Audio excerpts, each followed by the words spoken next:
Welcome back to the channel, dear friends. Here's a thought for you. Have you ever reached a point in your life and wondered, is this it? Or perhaps, as you stand on the edge of turning 40, you've asked yourself, have I missed my prime, or is something even greater just beginning? If those questions sound familiar, then this video was made for you.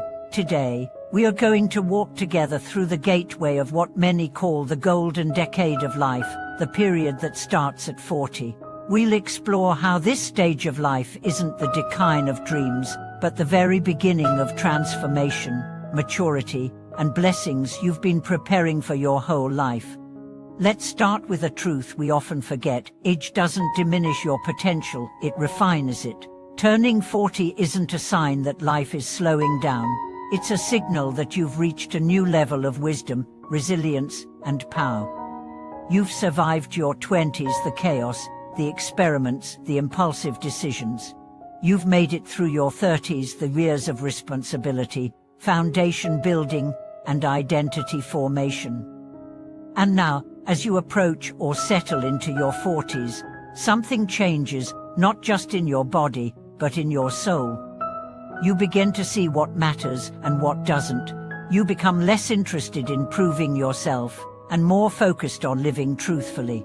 There's a quiet confidence that comes with this stage. You've already faced rejection and survived. You've known failure and risen from it. You've realized that pleasing everyone is a myth. And now, you're finally ready to live not from the expectations of others, but from the wisdom of your own spirit. Let me tell you about Han, a woman who spent most of her youth building a career in marketing. She was successful by conventional standards: title, salary, respect, but she always felt like something was missing. As she approached 40, her father passed away. That moment changed everything. She began to ask deeper questions about what she truly wanted. Slowly, she started writing again, something she had loved in college but abandoned in the name of practicality. At 43, she published her first book. At 45, she became a full-time author. "I didn't start late," she said. "I started right on time with the depth I didn't have at 20. This is the beauty of the golden decade. At this stage, you're not chasing shiny objects, you're seeking alignment. You no longer need the world to validate your path because you've lived long enough to know what feels true. You know that being at peace is more valuable than being impressive. You've tasted the bitterness of burnout and now crave balance. You've worn the mask of perfection and now hunger for authenticity. This stage also brings a sacred invitation to forgive your past and bless your future. By the time you reach 40, you've gathered both wounds and wisdom. Some of those wounds come from mistakes you've made, others from people who couldn't love you the way you needed. But here's the secret: every scar contains a seed. If you're willing to face your past with compassion, those seeds can blossom into purpose, creativity, and deep empathy. Take Ming, a man who spent his early years chasing approval.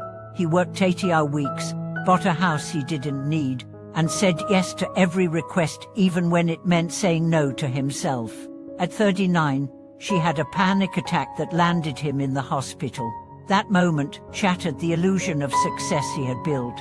But instead of breaking, he began rebuilding. He saw a therapist, joined a meditation group, and started journaling every morning. At 42, she changed careers, not because he was running, but because he finally knew what he wanted. "This is the first time I felt like myself," she told me. "Not the son, the worker, the achiever, or just me." The golden decade also invites you to shift from accumulation to contribution. In your 20s and 30s, you gather degrees, experiences, relationships, titles. But in your 40s, you begin to ask, what can I give? You realize that true fulfillment doesn't come from having more, but from offering more: your wisdom, your story, your presence. It's the stage when many people become mentors, not because they know everything, but because they know enough to say, "I've been there." It's when people begin starting non-profits, writing books, teaching classes not to impress, but to impact. You realize that your legacy isn't what you leave behind when you die, it's what you give while you're alive. And let's talk about the physical aspect of this decade. Yes, your body changes. You may not have the same energy you had at 25, but here's what you do have: the wisdom to use your energy wisely. You no longer waste time chasing people who don't value you. You no longer say yes out of guilt. You've learned the power of rest, of saying no, of nourishing your body instead of punishing it. That's not weakness, that's mastery. At this stage, health becomes less about looking a certain way and more about feeling strong, grounded, and alive. People begin to understand that longevity isn't about rigid control, it's about joyful discipline. It's about dancing more, walking outside, laughing deeply, eating whole foods, sleeping enough, and letting go of toxic stress. True health at 40 is not about competition, it's about connection to your body, your breath, and your soul. Another powerful transformation that occurs in this decade is the evolution of your relationships. Friendships deepen. You begin to seek quality over quantity. You no longer tolerate surface-level interactions. You crave realness. You let go of drama. You cherish those few people who see you without the mask and love you anyway. And when it comes to love, whether you're single, married, divorced, or dating again, you begin to realize that the most important relationship is the one you have with yourself. That self-love is not a trend, it's the foundation. Many people also experience a spiritual awakening in this decade. It's not necessarily religious, it's a return to essence. You begin to ask, why am I here? What matters most? What does my soul need? You may be drawn to meditation, nature, sacred texts, or silent retreats. Not because you're lost, but because you're ready to be found by yourself. You start to feel that life is not just a checklist, it's a mystery to be lived. This awakening brings a beautiful surrender. You stop trying to control everything. You accept that uncertainty is part of the journey. You trust that timing is divine. And in that surrender, you find peace, not the absence of problems, but the presence of grace. And here's the most exciting part: your 40s can be the Olympics for your greatest decade yet.